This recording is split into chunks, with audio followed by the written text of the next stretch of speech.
me forever on fire. ದರ್ಶನ್ಗೆ ಮತ್ತಷ್ಟು ಹತ್ತಿರವಾಗ್ತಾ ಇದೆಯಾ ಕಾನೂನು ಕುಣಿಕೆ ಅನ್ನುವಂತ ಪ್ರಶ್ನೆ ಹುಟ್ಕೊಳ್ತಾ ಇದೆ. ಬಟ್ಟೆ ಮೇಲಿನ ರಕ್ತದ ಕಲೆ ಪತ್ತೆ ಮಾಡಿರುವ ಖಾಕಿ ತನಿಖೆಯನ್ನ ಮತ್ತಷ್ಟು ಚುರುಕುಪಡಿಸ್ತಾ ಇದೆ.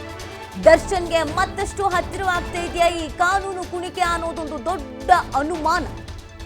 ಯಾಕಂದ್ರೆ ಪೊಲೀಸರು ಎಲ್ಲ ರೀತಿಯಾದಂತ ಪ್ರಯತ್ನಗಳನ್ನ ಪಡ್ತಾ ಇದ್ದಾರೆ, ಮಹತ್ವದ ಸಾಕ್ಷಿಗಳನ್ನ ಕಲೆ ಹಾಕ್ತಾ ಇದ್ದಾರೆ. ಬಟ್ಟೆ ಮೇಲಿನ ರಕ್ತದ ಕಲೆ ಪತ್ತೆ ಮಾಡಿರುವ ಖಾಕಿ ತನಿಖೆಗೆ ಮತ್ತಷ್ಟು ಚುರುಕನ್ನ ನೀಡಿದ್ದಾರೆ. ದರ್ಶನ್ ಬಟ್ಟೆಗಳ ಮೇಲೆ ರೇಣುಕಾಸ್ವಾಮಿ ರಕ್ತದ ಕಲೆ ಪತ್ತೆ ಆಗಿದ್ ಹೇಗೆ ಅನ್ನೋದು ಪ್ರಶ್ನೆ ತುಂಬಾ ಜನಕ್ಕಿದೆ. ಒಗೆದು ಒಣಗಿಸಿದ ಬಟ್ಟೆ ಮೇಲೆ ರಕ್ತದ ಕಲೆಗಳು ಪತ್ತೆ ಆಗಿದ್ ಹೇಗೆ?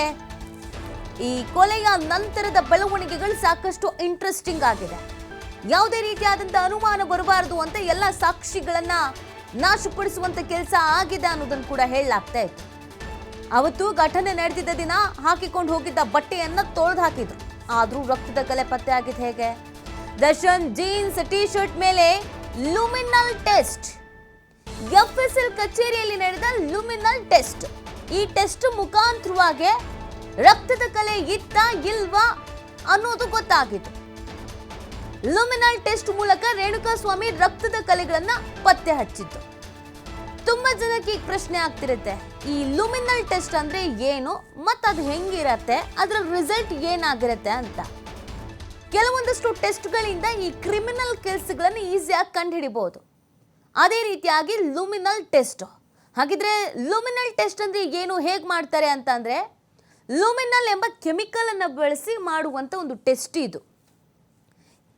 ಆ ಕೆಮಿಕಲ್ ಬಟ್ಟೆ ಮೇಲಿನ ರಕ್ತದ ಕಲೆಯನ್ನ ಪತ್ತೆ ಮಾಡಿ ಇಲ್ಲಿ ರಕ್ತ ಇದೆ ಅನ್ನೋದನ್ನು ಖಚಿತಪಡಿಸುತ್ತೆ.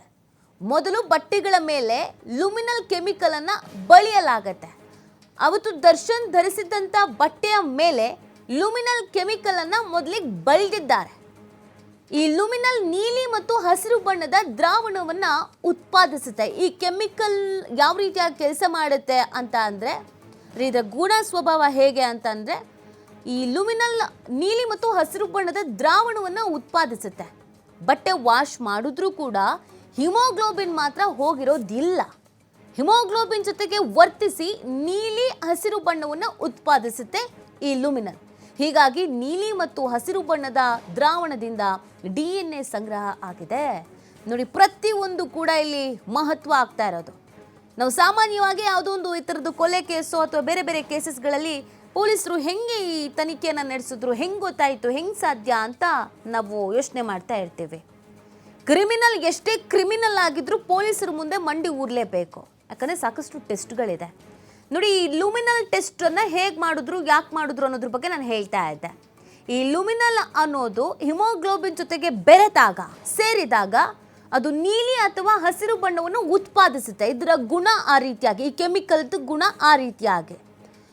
ಈ ದರ್ಶನ್ ಅವತ್ತು ಧರಿಸಿದಂಥ ಬಟ್ಟೆಯನ್ನು ವಾಪಸ್ ಬಂದಮೇಲೆ ವಾಶ್ ಮಾಡಿದ್ದಾನೆ. ಅದು ಕಾಮನ್ ಸೆನ್ಸ್ ಇರುತ್ತೆ, ರಕ್ತದ ಕಲೆ ಆಗಿತ್ತು, ಮನೇಲಾದರೂ ಯಾರಾದರೂ ಕೇಳಿದ್ರೆ ಗೊತ್ತಾಗತ್ತೆ ಅಂತ ವಾಶ್ ಮಾಡಿದ್ದಾರೆ. ಬಟ್ ಆ ವಾಶ್ ಮಾಡಿರೋ ಬಟ್ಟೆನೇ ತೆಗೆದುಕೊಂಡು ಬಂದು CCTVಯಲ್ಲಿ ಕೆಲವೊಂದಷ್ಟು ಫೋಟೋಸ್ಗಳಲ್ಲಿ ದರ್ಶನ್ ಅವತ್ತು ಏನು ಡ್ರೆಸ್ ಹಾಕ್ಕೊಂಡಿದ್ರು ಏನು ಅನ್ನೋದು ಸಿಕ್ಕಿರುತ್ತೆ. ಆ ಬಟ್ಟೆ ಯಾವುದು ಅವತ್ತು ಧರಿಸಿದ್ದು ಅಂತ ಪೊಲೀಸರು ಫಸ್ಟಿಗೆ ಸಂಗ್ರಹ ಮಾಡ್ತಾರೆ. ಇದೆ ಸಾಕ್ಷಿ ಸಂಗ್ರಹ, ಸ್ಥಳ ಮಹಜ್ಜರು, ಇದೆಲ್ಲ ನಾವು ನೋಡಿದ್ವಿ ದರ್ಶನ್ ಕೇಸಸ್ಸಲ್ಲಿ. ಎಲ್ಲೆಲ್ಲಿಗೆ ಅವ್ರನ್ನ ಕರ್ಕೊಂಡು ಹೋಗಿದ್ರು, ಹೆಂಗೆ ಟೆಸ್ಟ್ ಮಾಡಿದ್ರು ಅಂತ. ಆ ಬಟ್ಟೆನ ವಶಕ್ಕೆ ಪಡ್ಕೊಂಡಿದ್ರಲ್ಲ, ಅದು ಶರ್ಟ್ ಆಗಿರ್ಬೋದು ಮತ್ತು ಜೀನ್ಸ್ ಪ್ಯಾಂಟ್ ಆಗಿರ್ಬೋದು, ಅದ್ರ ಮೇಲೆ ಈ ಲುಮಿನಲ್ ಕೆಮಿಕಲನ್ನು ಹಾಕಿದ್ದಾರೆ. ಆಗ ಈ ಹಿಮೋಗ್ಲೋಬಿನ್ ಅಂಶ ಅನ್ನೋದು ಇದ್ದೇ ಇರುತ್ತೆ. ಬಟ್ಟೆ ನಾರ್ಮಲಾಗಿ ವಾಶ್ ಆದ್ರೂ ಹಿಮೋಗ್ಲೋಬಿನ್ ಅಂಶ ಅನ್ನೋದು ಇದ್ದೇ ಇರುತ್ತೆ ಅಲ್ವಾ. ಆ ಇಡೀ ಶರ್ಟ್ ತುಂಬ ಲುಮಿನಲ್ ಕೆಮಿಕಲನ್ನು ಹಾಕಿದಾಗ ಅದು ನೀಲಿ ಮತ್ತು ಹಸಿರು ಬಣ್ಣಕ್ಕೆ ತಿರುಗಿದೆ. ಆಗ ಕನ್ಫರ್ಮ್ ಆಗಿದೆ.